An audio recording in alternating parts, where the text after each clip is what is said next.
Welcome to a new video, and today is the review of the donor car for VW Sirocco. Matthias, yep. What have you done? Jesus Christ. It looks good. It looks good, yeah, right. Yeah, sure. Okay, we're gonna do a quick intro today. So, here's the new donor car for the Sirocco in 3, 2, 1.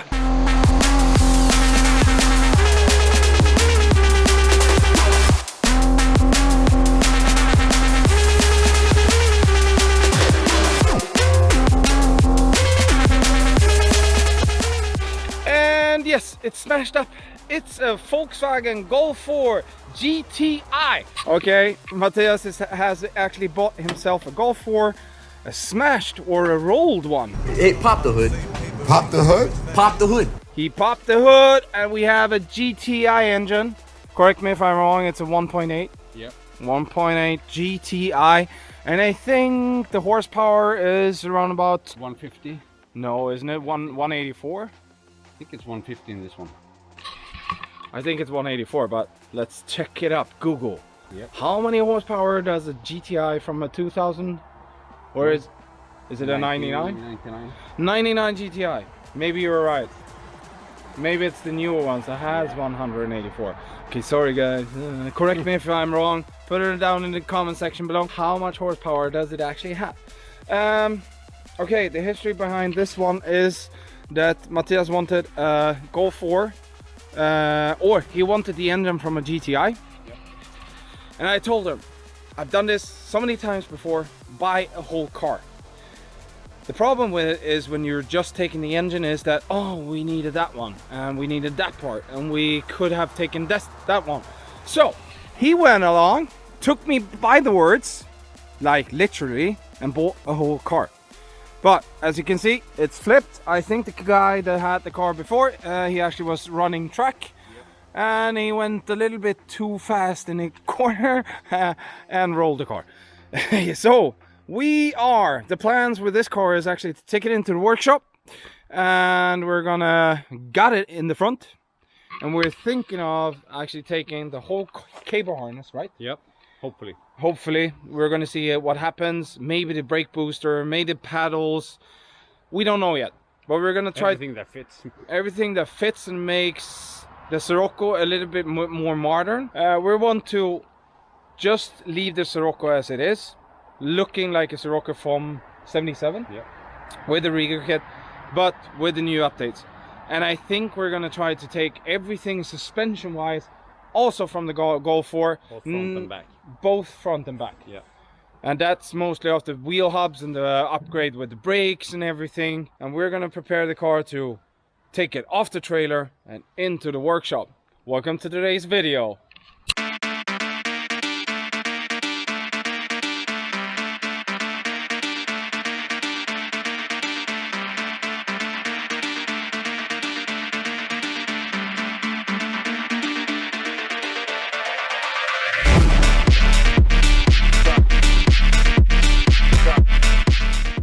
And there you have our new investment. It looks terrible, I know, but of course we're gonna make these parts fit into that engine bay, and we're gonna take suspension and steering, everything that we can utilize from this car to the Sirocco. So to make it even possible to get that engine nice and smooth into that car, Matthias actually bought some stuff, and that's always nice to unpack some packages. We haven't even looked at it. We haven't looked at it, so we even saved the tape for you guys. So we haven't unpacked it. We're gonna unpack it, I guess, do the honors. And in this box we have something that's gonna make our life so much easier. We don't have to make custom brackets or engine mounts. So here we go. I know, cost a little bit of money, but they look really nice. So, from which company did you buy them? EPYTEC. EPYTEC. Okay, I'm gonna put everything in the link in the description down below. So, EPYTEC. This is actually a kit that you bolt on originally in the Sirocco, and you can bolt on the engine from the GTI directly into the car. It's going to save us some time and money. Yep. Oh, and that's for the that's the gearbox side. So that's the driver side back, I would say, and then you get all the stuff that you need. So it's actual engine mount. That's the engine mount. Passenger side. Looks really nice. I guess and these are, and that's the rear one. So I guess it should be the front. And you actually get the hardware for everything, and it should bolt on. We have one problem though. So Matthias, you already did some modifications with the engine that was in the car. So all the OEM mounts are not there, and I think it's one is missing. One is missing, so we're gonna redo that one. Yep. So we can actually mount these ones. But first, we're gonna go to the fun stuff, right? Yeah. We're gonna finally demolish, not demolish, but take care of this car. So from this time and forward, we're gonna put in some good music, some time lapses, and some voiceover. Because now, if you want to be doing the honors, Matthias, of course, we are finally gonna rip this engine and the whole subframe and everything out, see what we can use, and then switch it over to that car. So in 3, 2, and 1. As you can see in the time lapse, we're starting disconnecting all the connections on the cable harness. We're taking off the front clip, front headlights, front bumper, everything's gonna go off the car.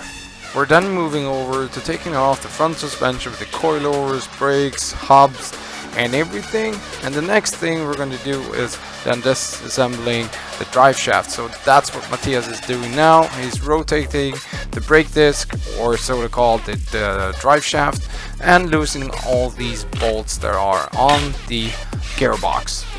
We're finally at the stage when the engine is in its engine hoist and Matthias is unbolting the last couple of bolts, and finally I can pull the trigger and lift it up.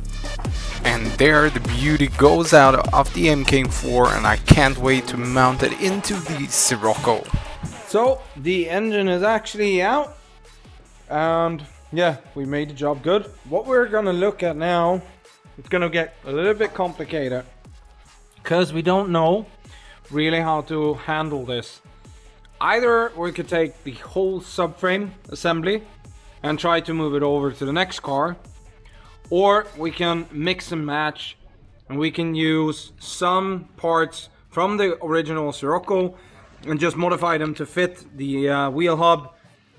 And the tricky part is getting the drive shafts really in the position that we want it. You need to have them in an exact position as they are in this car.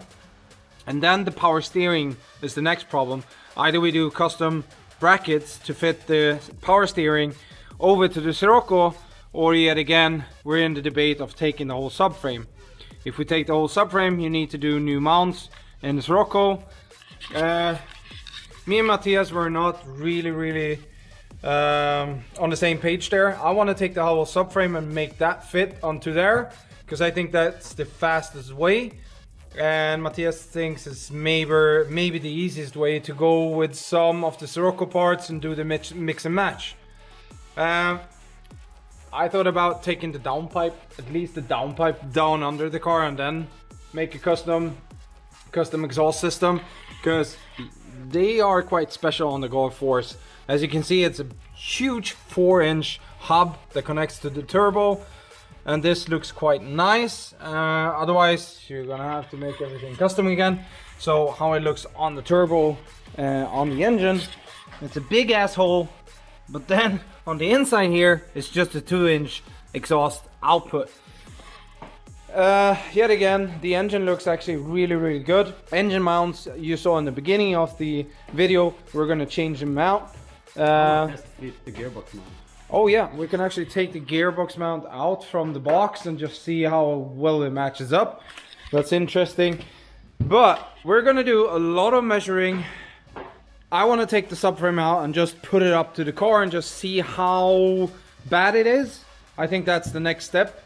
But I guess Matthias is very curious of seeing how the newly bought mounts are gonna look on the engine. Otherwise, we're gonna take off the engine or the gearbox mount and see how that fits.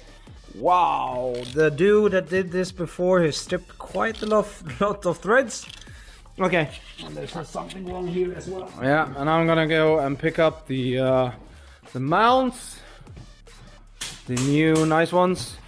And one sad part, I actually asked Matthias, why didn't you order with bushings? And they don't have with the PowerFlex bushings. I thought that was easy peasy, but they only have the OEM ones. So maybe you have to do custom, put them in the middle and do our own. Maybe. So let's see, but come on, work faster. I want to see. Okay. Well, and I'm sitting on this. I think we need some air for this one. Is that bad? If you take the big one? Oh no. Has it stripped them? I don't know. Okay, let's see. And of course we're hitting the stripped bolts and we're heating it up, trying to get them out. So as I said in voiceover, we had a crusty old bolt here now, so we heated it up. Took 2 nuts and turned them against each other, and now it is actually loose, so we don't have to drill anything, and saved a bunch of time. And hopefully the rest of the engine rebuild is gonna be easy enough. Don't use Loctite. Don't use Loctite. I say use Loctite. So let's see. It's this one, right? Yep. Ta-da! And now you take the new bolts, or as we showed in the beginning of the video, new hardware. So we got the first one, I guess. Perfect. I'm curious to see where these engine mounts gonna be. It's gonna be interesting because right now, My thought is this bolt yeah. are not threaded all the way. No, you took the wrong ones, isn't it? The small these ones. No, these ones are for this mount. You sure? Maybe we have to take the OEM bolts down. Those ones? So we just realized that the bolts we got in the kit was the wrong ones and the OEM bolts are stripped as, yeah, you know what. So I'm gonna run down to the hardware store and buy some new ones. And then Matthias actually mounted the back engine mount or gearbox mount on here. And can you maybe explain why they have these on? I actually don't know more than to get a grip on it because it's too tight here to fit a tool on it to just tighten it. Okay, but My only explanation. Yeah, the mount on the both on the gearboxes are on. I guess we have to just find a bolt for that one. Next, front end. Yep. Unbolting all the bolts as we speak. So took off the steering rack bolt on the inside under the interior. We have already taken apart the suspension, and now I think we only have 2 bolts left, right? Yeah, hopefully. Okay, let's go. And then oh Jesus, quick here. And then I actually just placed the car jack underneath the subframe, and let's see if we are lucky. And it's actually off, right? See what happens. Slowly gonna take it down. We have to look at the axle for the steering. There we go. And it's loose. And it's loosey, not lefty. Okay, I guess we're gonna roll this over to the beauty. Sometimes you have good ideas and sometimes you have bad ideas, but I guess just saving time, because we don't have that much time until Elmia. We don't have that luxury because we're gonna build a lot of more cars for content for you. So I think we did this. We just aligned up the subframe, and we realized that if we're gonna put up the subframe into this chassis, we have to cut up the floor, and then maybe we have problems with the pedals that are here, and the height of the steering rack is too high. So what we actually decided is we're gonna take the OEM lower control arms, and then we're gonna modify so we can actually attach to this wheel hub from the Golf 4. And then we actually decided, Matthias, to go for an electrical. Might be electrical. Yeah, electrical steering rack. You have it in a lot of cars, like Mini Coopers and stuff like that. Works really, really good, and they're not that expensive.